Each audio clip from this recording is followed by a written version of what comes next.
and just believe in himself and his experience, as you said. So Luke Skywalker could have used this book. Exactly. Let's call him. Hey, Luke. Do or do not. There is no try. It's true.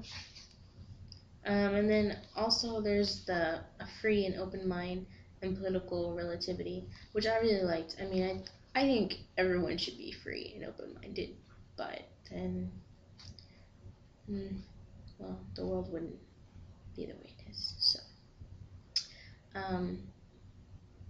he says that the organizer and his way of life, with his curiosity, irreverence, imagination, sense of humor, distrust of dogma, his self-organization, his understanding of the irrationality of much of human behavior, becomes a flexible personality, not a rigid structure that breaks when something unexpected happens. So that, once again, like, it makes sense, kind of like he said about they have to have self-organize themselves already. They have to be able to bend and be flexible, because I mean, when you're making change, you're gonna change. So you have to be able to change yourself a little bit. Like trees that bend in the wind, they're the ones that survive, as opposed to the ones that like just they snap. And they snap. So yeah, that's the metaphor that came to mind. Yeah, it's really good. So in the next, that was pretty much what happened in most of the first chapter. There, he was just talking about what they need to have, and then he goes on to say the one thing that they cannot lack is communication, because that's pretty much how it all takes place. Change and organizing, you have to be able to communicate with the people. And I know he was, one of the things that I really took from this that I really liked was when he says that you can't talk, or you can't like communicate outside of their experience. Oh yeah, I saw that one. Is it in this chapter? No, it's in the later one. Okay, well then maybe the one that I read, thinking that it was the one we were supposed to be critiquing today. Yeah. Okay. Well, no, I think he talks about it here too. Oh, okay. Well, like something about it. Yeah, when he was trying to explain to some of his organizers. Oh, there you go. I was trying to explain to two staff organizers in training how their problems in the community arose because they had gone outside the experience of their people. That when you go outside anyone's experience, not only do you not communicate, you cause confusion. And then he goes on to explain the this example he used with the waiter, and he told him, instead of saying like number 6 or number 2, which the waiters have memorized and they're very familiar with, he said, "Can I have like the liver and the chicken?" And so he confused them, and they charged him a whole bunch more money. And then he went back and told them, "Well, this is what I said, and it's really not that different than number 2." And he was like, "Oh." So it's not because the confusion happened because he went outside of his experience instead of just saying number 2. And I really liked the one where he went down a block of Los Angeles with a $10 bill, and he told his people, or his like organizing staff that was with him. He said, "I bet you, if I go down four blocks with this $10 bill, no one will take the money from me if I ask them to." So he walks down Los Angeles 4 blocks and saying, "Will you take this money?" And one woman gets angry because she thinks he's trying to buy her, like as in whore or a prostitute. And she's like, "Oh, I don't do that." And she gets all angry, and the other lady's like, "Oh, I'm not that cheap." And like some of the men are like, "Oh, I don't have any change, sorry." And other people are just kind of like hurry by and try not to look at him, even though he's not trying to take money from them. He's actually trying to give them $10, So because that's so out of their experience. They're always used to people trying to get money from them instead of someone trying to actually give them money, that they just run away and turn him down. So I thought that was really interesting. That, I mean, first of all, he did that. I would never have thought of that. But how it really goes to show how when you go outside of the experience, it's really going to confuse and possibly, anger or make them scared, So I liked that.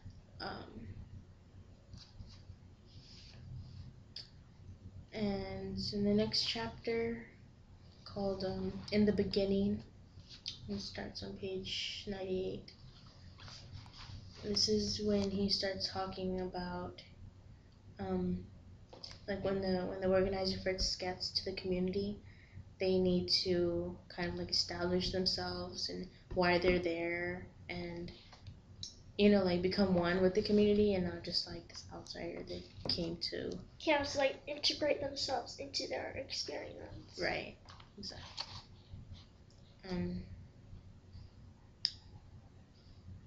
So, like he says, one of the first things people will wonder when they see like a person like him come into their town is why is he doing this? Mm-hmm. What's his profit? What does he get from it? And so, he has to first get accepted by like certain people, like the leaders and the kind of like strong personalities, and first establish friendship with them so that they understand, that he's there to help. And then after, as you said, integrating himself more and more into the community, the people start to trust him, Yeah, and it says that like if he begins with an affirmation of his love for people, he promptly turns everyone off. But if he begins with like basically dissing everything that they dislike about how others are getting them down, they'll be like, oh, he understands, he's cool. Exactly. I mean, it's kind of even. I mean, when people come up and they're just like, oh, I just love humans.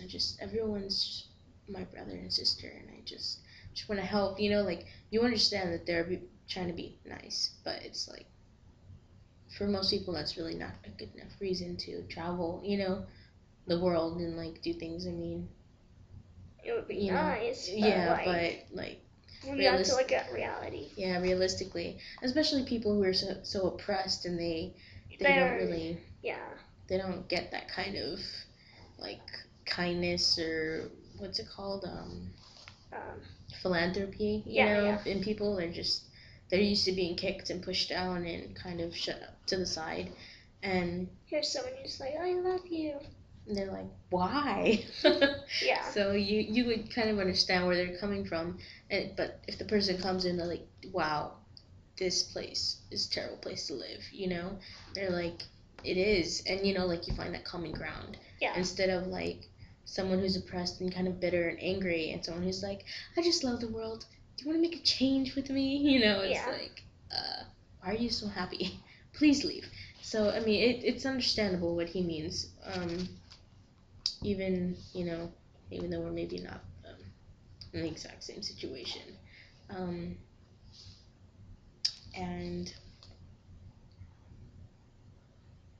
he goes on to talk about on page 102 and 103.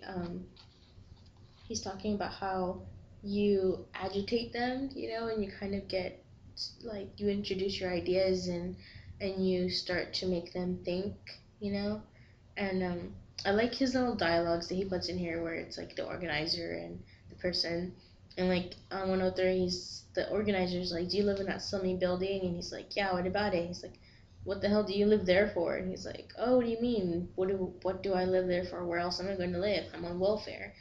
And he's like, you mean you pay rent in that place? And so they go on back and forth, and he just keeps like, asking questions, and he just starts the person thinking about it like, you're right, I do live in a terrible place, and maybe if we all band together we could change it, like it's pretty cool how he shows that. It really helped my like understanding of it, seeing it that way. And there's this little subsection, policy after power.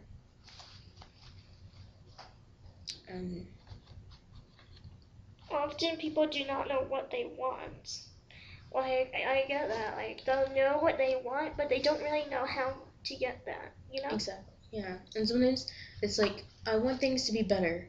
But I don't know how to make them better. Or I don't even know what exactly I want. I just know I want something better. Yeah, it's like, and then it's when the organizer can kind of like specify and put down points. show them, well, I mean, you have no hot water.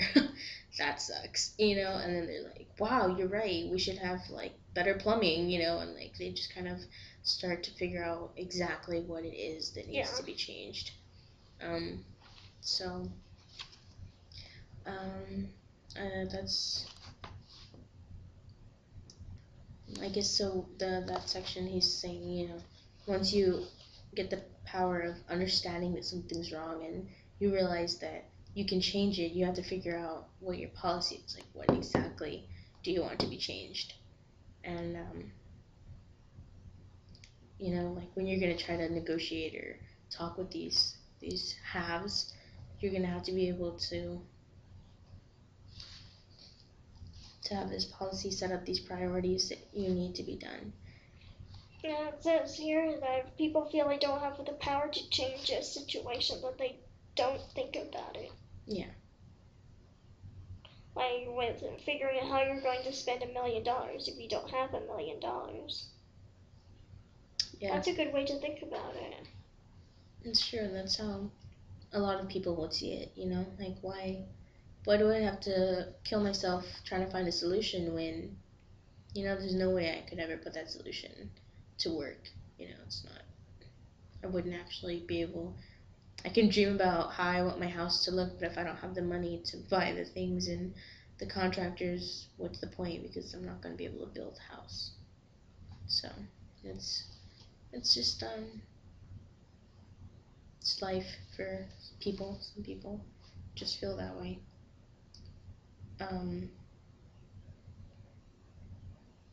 I like towards the end of this, and he's on page 107, he says that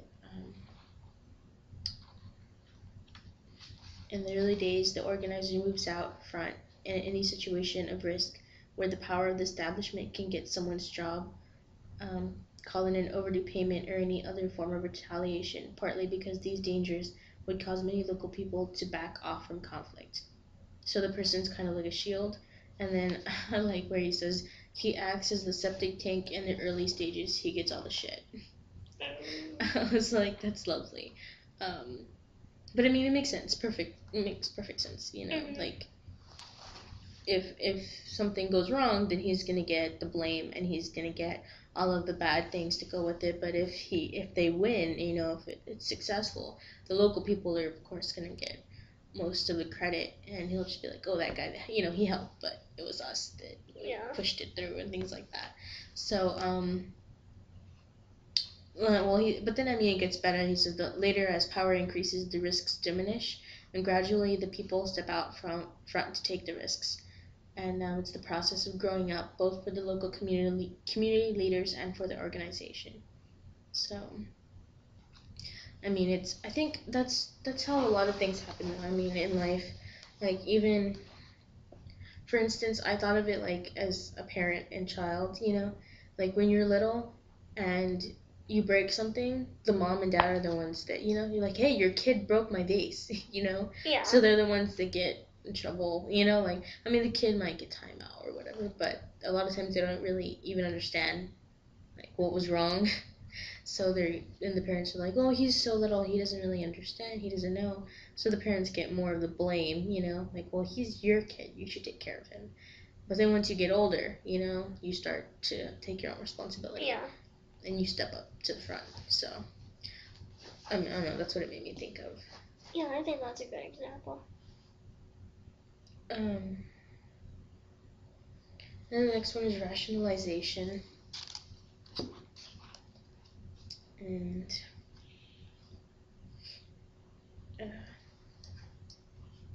here he's talking about rationalizing, or what he later calls it, coming up with defenses of why they live or do the things that they do or live the way they live, or in some cases ignore the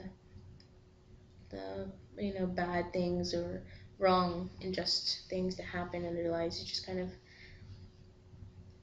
rationalize it, like, oh well, it's not really my problem because I'm not this, or I pay my taxes. So, you know, like they just come up with reasons as to why it doesn't